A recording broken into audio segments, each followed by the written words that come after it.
Doctor Mohammad Yunus.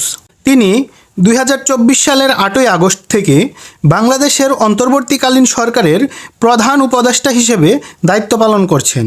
জন্ম 1940 সালের 28 June.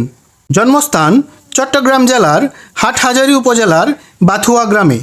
1972 সালে তিনি চট্টগ্রাম বিশ্ববিদ্যালয়ে অর্থনীতি বিভাগে সহযোগী অধ্যাপক হিসেবে যোগ দেন এবং বিভাগীয় প্রধান হিসেবে দায়িত্ব পালন করেন।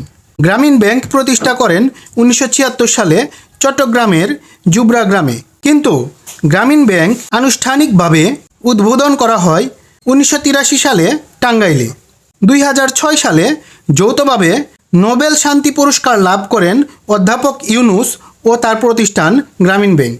নোবেল পুরস্কার প্রাপ্তির দিক থেকে তিনি প্রথম বাংলাদেশি, তৃতীয় বাঙালি, সপ্তম ভারতীয় উপমহাদেশীয় এবং 11তম মুসলিম।